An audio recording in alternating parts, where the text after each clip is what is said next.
A day in my life as an edu student. So, second day namin ngayon sa school at nagmamadali na nga ako kasi alam kong late na rin ako. Sunscreen na nga lang din ang nilagay ko instead of liquid powder para mas okay.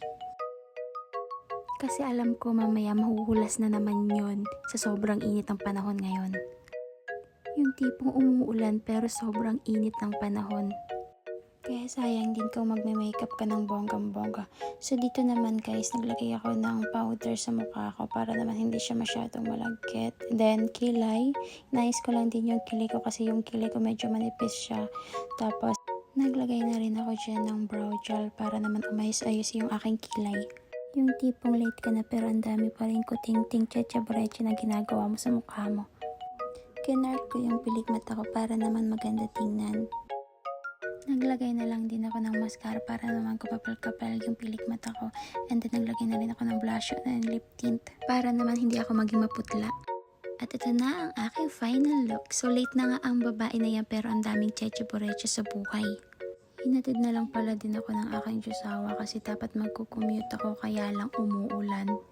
Kaya sabi niya, ihatid niya na lang daw ako. So thankful. Thank you so much aking jusawa. Pogi-pogi, nakasalamin pa yan oh. Charot. So ayun nga, nakarating na ako sa school at naglalakad na ako papunta ng room. Medyo maaga nga yung pagdating ko sa school. Akala ko kasi malilate ako. Buti na lang kamo hindi traffic. So ayun nga, pagdating ko sa room wala pa masyadong tao. Mangilan-ngilan pa lang. Kaya nagsalamin muna ang person. So ayan, mga kaibigan kong makukulit.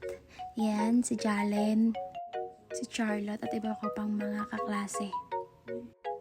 At ayan si Aling Kahalne, naglaro ng ganda-gandahan. So tumapat na siya sa electric fan kasi init na yan siya. Sa mga oras na to, nag-aantay na lang kami tumating yung aming teacher. Gusto ko na sanang kumain kaya lang baka mamaya biglang dumating yung teacher. Kaya ang ginawa na lang namin ay nagdaldalan na lang kami, nagchismisan ng kung ano-anong pinag-uusapan namin. O diba, mas inuna pa ng person ang magipagdaldalan at magipagchismisan kaysa kumain? Charis lang, 5 minutes na lang kasi mag-start na yung klase kaya hindi na rin ako nakakain. So ayun nga, kakatapos na lang ng first and second subject namin. At gutom na ang person. So pumunta ako ng canteen ngayon kasi wala akong dalang kutsara o diba, nagawang mag-video pero kutsara hindi man lang nagdala. Nagbaon lang kasi ako guys ng lunch. Tapos, ang pinaka-importanting part is yung kutsara tinidor. Hindi man lang siya nagdala, B. Mas inuna niya pa talaga yung pagbibidyo-bidyo. So, ayun nga, pabalik na ako at nakabili na rin ako ng kutsara. So, dinami-dami ba naman kasi nang pwedeng kalimutan bakit kutsara pa, diba? So, ayun nga, andito na kami sa pwesto namin. Si Aling Kahalne hindi na maipinta ang mukha. Bakit daw ang tagal namin? Syempre nga ni, nag-video pa. So dito nga, kakatapos ko lang kumain.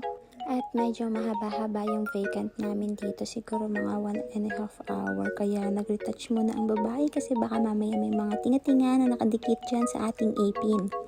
Para bago tayo pumasok sa last subject, fresh pa rin ang babae. At ayan nga, tapos na ang last subject kaya tuwang-tuwa ang mga person na yan. At dito nagtatapos ang aking A Day in My Life as an edu student na alipin ng pangarap.